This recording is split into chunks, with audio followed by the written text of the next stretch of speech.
कि 3 संख्याएँ हैं जिनका अनुपात आपको 2, 3, 4 के अनुपात में है और उनके जो वर्गों का जो योग है वो 725 है, तो आपको यहाँ बड़ी संख्या आपको बतानी है।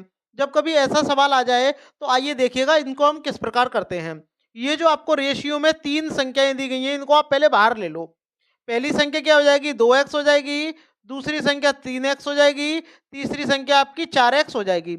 अब क्या बोला है इनके वर्गों का योग, तो भैया आप इन तीनों का क्या करोगे वर्ग करोगे और इनको ऐड कर लोगे। तो इसका वर्ग कितना होता है 4x स्क्वायर हो जाएगा, 3x का वर्ग कितना होता है 9x स्क्वायर हो जाएगा और 4 का क्या हो जाएगा 16x स्क्वायर हो जाएगा। ये किसके बराबर आपका हो जाएगा 725 के बराबर आप रख दोगे। बोलो बात समझ में आई या नहीं आई?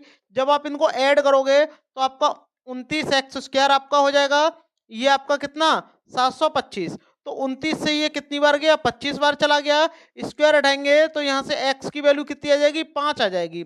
आपसे यहाँ बोला है कि बड़ी संख्या क्या होगी, तो बड़ी संख्या क्या है 4x है, तो आप क्या करोगे 4 इंटू जब आप 5 कर दोगे तो आपका 20 आपका आ जाएगा, जो कि आपका ऑप्शन बी दिया हुआ है। अगर आपके समझ में आया है तो एक और प्रश्न बताइएगा, इसका राइट आंसर क्या होगा। 3 संख्याएं हैं 1, 2, 3 के अनुपात में हैं और उनके घनों का जो योग है वो आपका 4500 है, तो आपको बड़ी संख्या आपको बतानी है। तो कैसे करेंगे जरा ध्यान से समझिएगा। पहले आप इनको क्या करोगे रेशियो से बाहर लोगे, तो पहली संख्या 1x हो जाएगी, दूसरी संख्या 2x हो जाएगी, तीसरी आपकी 3x हो जाएगी। जब आप इनका घन करोगे यानी इनका जब आप क्यूब कर दोगे तो क्या हो जाएगा, ये आपका एक्स क्यूब, ये आपका 2 का क्यूब, 2x का जब आप क्यूब करोगे तो आपका 8x क्यूब हो जाएगा और 3x का जब आप क्यूब कर दोगे तो यहाँ 27x क्यूब हो जाएगा।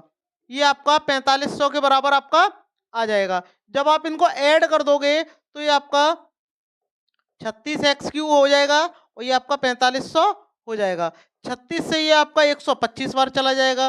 ठीक है, अब x क्यूब बराबर कितना 125। 125 किसका क्यूब होता है, x किसका क्यूब होता है, ये आपका 5 का क्यूब होता है, यानी x की वैल्यू कितनी आ जाएगी यहाँ से 5 आ जाएगी। पूछा क्या है बड़ी संख्या, तो बड़ी संख्या क्या थी 3x थी, तो 3 गुणा जब आप 5 कर दोगे तो आपका 15 आंसर आ जाएगा, जो कि आपका ऑप्शन डी दिया हुआ है। अगर आपके समझ में आया है तो वीडियो को लाइक करना, शेयर करना और पहली बार पेज पे है तो फॉलो करना ना भूलें।